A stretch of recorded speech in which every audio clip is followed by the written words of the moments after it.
राधे राधे भक्तजनों।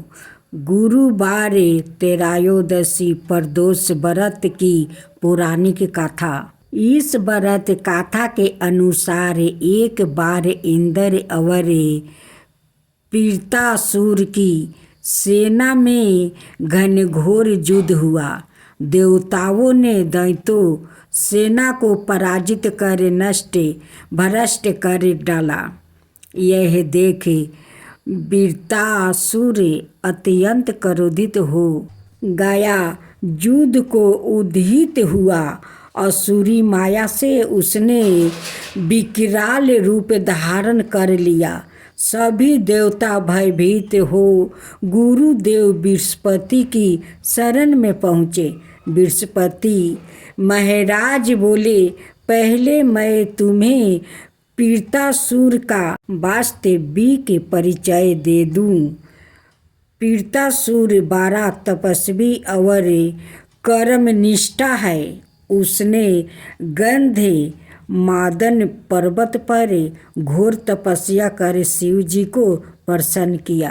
पूर्व समय में वो चित्ररथ नाम का राजा था। एक बार वो अपने विमान से कैलाश पर्वत चला गया। वहाँ शिव जी के बावें अंग में माता पार्वती को विराजमान देखा। वो उपहास पूर्वक बोला, हे प्रभु, मोह माया में फंसे होने के कारण हम स्त्रियों के वशीभूति रहते हैं, किंतु देवलोक में ऐसा दृष्टि गोचर नहीं हुआ कि स्त्री आलिंगनबद्ध हो सभा में बैठे। चित्ररथ के यह वचन सुन सर्वव्यापी शिव शंकर हंस कर बोले, हे राजन, मेरा व्यवहारिक दृष्टिकोण पृथक है।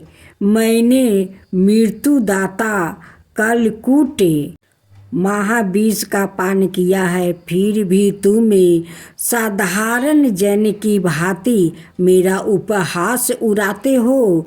माता पार्वती क्रोधित हो चित्ररथ से संबंधित हुई। अरे दुष्ट, तूने सर्वव्यापी परमेश्वर के साथ ही मेरा भी उपवास उड़ाया है। अतः मैं तुझे वो शिक्षा दूंगी कि फिर तू ऐसा संतों के उपहास का दुस्साहस नहीं करेगा। अब तू दैत्य स्वरूप धारण कर विमान से नीचे गिरे। मैं तुझे श्राप देती हूँ। जगदम्बा भवानी के अभिशाप से चित्ररथ राक्षस योनि को प्राप्ति हुआ और 63 नाम ऋषि के श्रेष्ठ तप से उत्पन्न हो पीड़ितासुर बना। गुरुदेव बृहस्पति आगे बोले, पीड़ितासुर बलिया काल से ही शिव भक्त रहा है। अतः हे इंद्र, तुम बृहस्पति प्रदोष व्रत करो, शंकर भगवान को प्रसन्न करो। देवराज इंद्र ने गुरुदेव की आज्ञा का पालन करे बृहस्पति प्रदोष व्रत किया। गुरु प्रदोष व्रत के प्रताप से इंद्र ने शीघ्र ही पीड़ितासुर पर विजय प्राप्ति कर ली और देवलोक में शांति छा गई। अंत प्रदोष व्रत हर शिव भक्त को अवश्य करना चाहिए। भक्तजनों, आज बृहस्पतिवार है। आप बृहस्पति भगवान की आज आप लोग कथा सुने। बृहस्पतिवार का जो लोग बृहस्पति देव के श्रद्धा भक्ति से कथा सुनते हैं, उस पर बृहस्पति देव प्रसन्न हो जाते हैं। बृहस्पति देव की जय हो, बृहस्पति देव की जय हो। प्राचीन समय की बात है। एक नगर में एक बड़ा व्यापारी रहता है।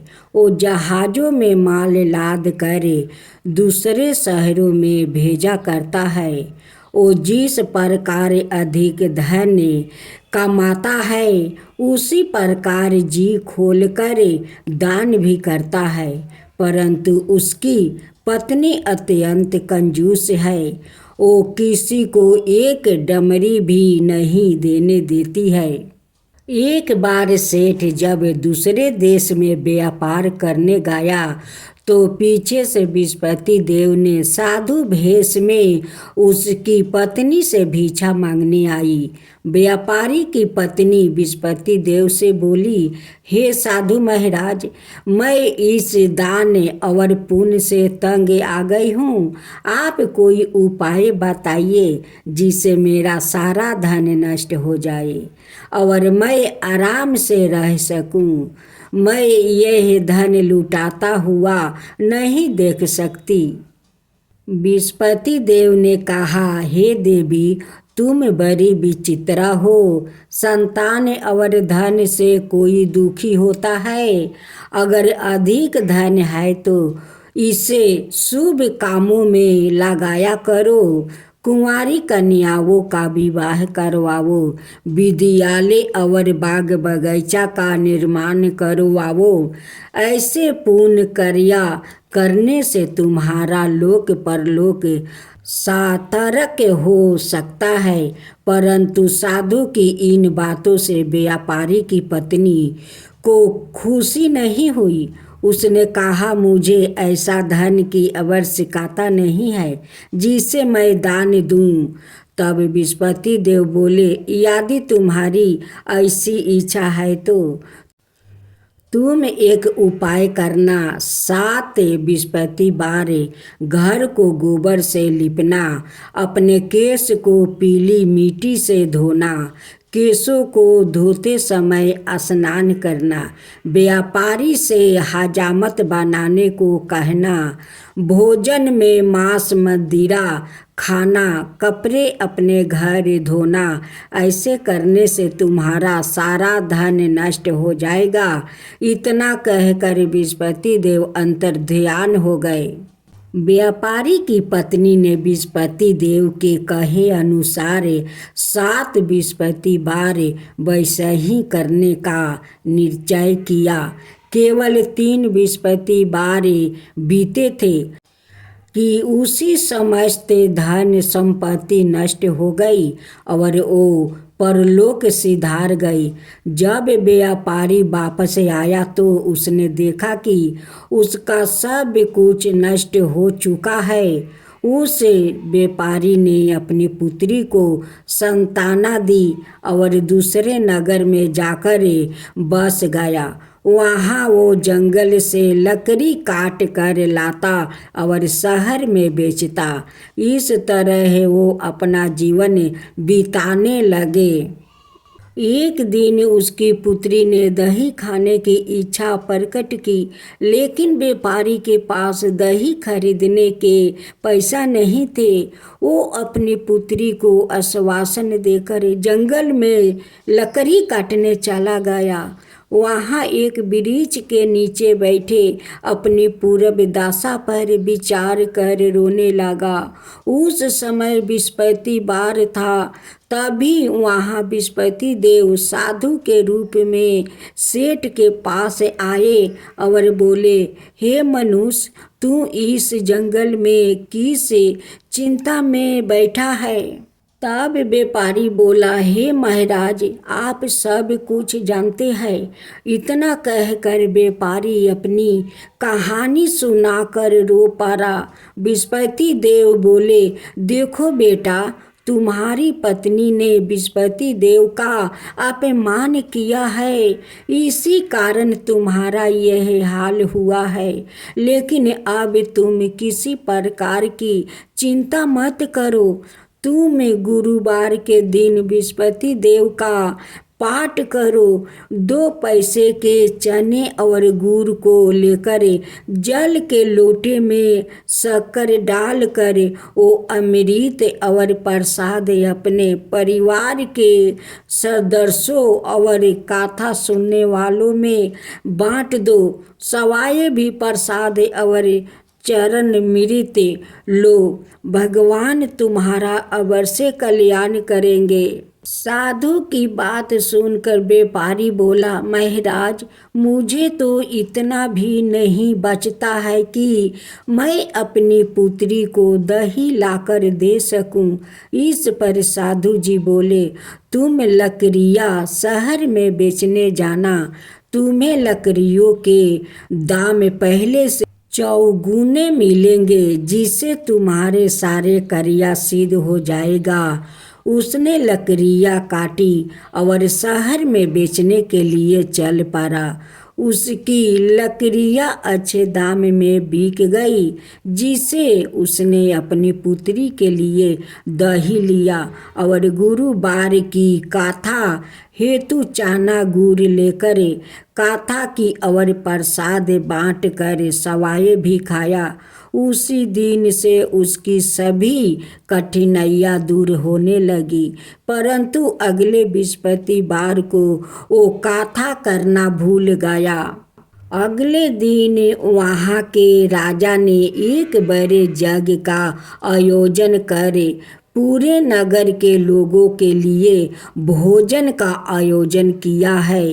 राजा की आज्ञा अनुसार पूरा नगर राजा के महल में भोजन करने गया, लेकिन व्यापारी वो उसकी पुत्री तनिक विलंब से पहुँचे। अंत उन्हों दोनों को राजा ने महल में ले जाकर भोजन करवाया। जब वो दोनों लौट कर आए तभी रानी ने देखा कि उसकी खूंटी पर टांगा हार गायब है। रानी को व्यापारी और उसकी पुत्री पर संदेह हुआ कि उसका हार उन दोनों ने ही चुराया है। राजा की आज्ञा से उन दोनों को कारावास की कोठरी में कैद कर दिया गया। कैद में पड़कर दोनों अत्यंत दुखी हुए। वहाँ उन्होंने बृहस्पति देवता का स्मरण किया। बृहस्पति देव ने प्रकट होकर व्यापारी को उसकी भूल का अभ्यास करवाया और उन्हें सलाह दी कि गुरुवार के दिन कैद खाने के दरवाजे पर तुम्हें 2 पैसा मिलेंगे, उनसे तुम चने और मुनका मंगवाकर विधि पूर्वक बृहस्पति देवता का पूजन करना, तुम्हारे सब दुख दूर हो जाएंगे। बृहस्पतिवार को कैद खाने के दरवाजे पर उन्हें 2 पैसे मिले। बाहर सड़क पर एक स्त्री जा रही थी। व्यापारी ने उसे बुलाकर गुड़ और चने लाने को कहा। इस पर वो स्त्री बोली, मैं अपनी बहू के लिए गहने लेने जा रही हूँ, मेरे पास समय नहीं है। इतना कहकर वो चली गई। थोड़ी देर बाद वहाँ से एक और स्त्री निकली। व्यापारी ने उसे बुलाकर कहा कि हे बहन, मुझे बृहस्पतिवार की कथा करानी है, तुम मुझे 2 पैसे का गुड़ चना ला दो। बृहस्पति देव का नाम सुनकर वो स्त्री बोली, भाई मैं तुम्हें अभी गुड़ चना लाकर देती हूँ। मेरा एकलौता पुत्र मर गया है। मैं उनके लिए कफन लेने जा रही थी, लेकिन मैं पहले तुम्हारा काम करूँगी, उसके बाद अपने पुत्र के लिए कफन लाऊंगी। वो स्त्री बाजार से व्यापारी के लिए गुड़ चना ले आई और सवाए भी बृहस्पति देव की कथा सुनी।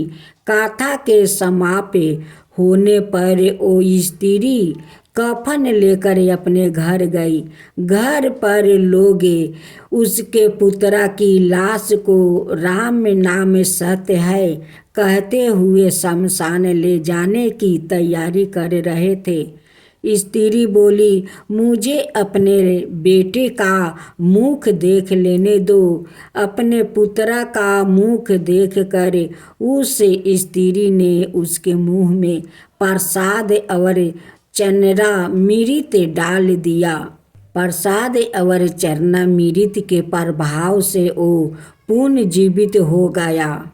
पहली स्त्री जिसने बृहस्पति देव का निरादर किया था, वो जब अपने पुत्रा के विवाह हेतु पुत्रा वधू के लिए गहने लेकर लौटी और जैसे ही उसका पुत्रा घोड़ी पर बैठकर निकला, वैसा ही घोड़ी ने ऐसी उछाल मारी कि वो घोड़ी से गिरकर मर गया। यह देख स्त्री रो रो कर बृहस्पति देव से क्षमा याचना करने लगी। उस स्त्री की मिनती से बृहस्पति देव साधु भेष में वहाँ पहुंचकर कहने लगे, देवी तुम्हें अधिक विलाप करने की आवश्यकता नहीं है।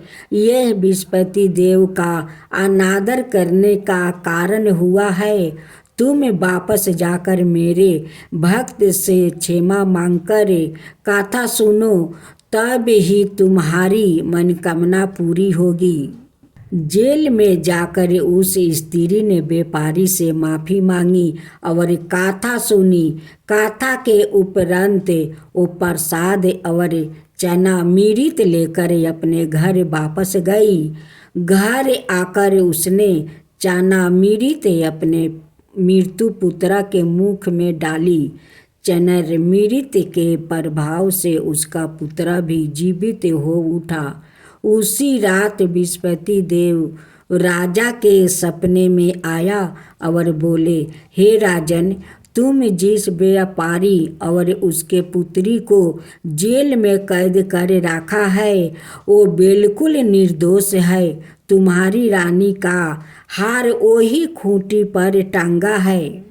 दिन निकला तो राजा रानी ने हार खूंटी पर लटका हुआ देखकर राजा ने उस व्यापारी और उसकी पुत्री को रिहा कर दिया और उन्हें आधे राज्य देकर उसकी पुत्री का विवाह ऊंचे कुल में करवाकर दहेज में हीरे जवाहरात दिया। ओम जय बृहस्पति देवा, जय बृहस्पति देवा, छिन छिन भोग लगाऊं के दली फल मेवा। ओम जय बृहस्पति देवा, जय बृहस्पति देवा। तुम पुराण परिमत माँ तुम अंतर्यामी, जगत पिता जगदीश्वर तुम ही सबके स्वामी। ओम जय बृहस्पति देवा, जय बृहस्पति देवा। चरणामृत निज निर्मल सबके पातक हरता, सकल मनोरथ दायक कृपा करो भक्तो। ओम जय बृहस्पति देवा, जय बृहस्पति देवा। तन मन धन अर्पण कर जो जन शरण पारे, प्रभु प्रकट तब हो करे आकर दुआरे खरे। ओम जय बृहस्पति देवा, जय बृहस्पति देवा। दीन दयाल दया निधि भक्तन हितकारी, पाप दोष सब हरता भाव बंधन हारी। ओम जय बृहस्पति देवा, जय बृहस्पति देवा। सकल मनोरथ दायक सब संशय हरो, विषय विकार मिटाओ संतन सुखकारी। ओम जय बृहस्पति देवा, जय बृहस्पति देवा। जो कोई आरती तेरी प्रेम सहित गावे, जेठाय नंदय नंदन कर सो निश्चय पावे। ओम जय विष्णुपति देवा, जय विष्णुपति देवा। सब मिलकर बोलो विष्णुपति भगवान की जय, विष्णुपति देव की जय।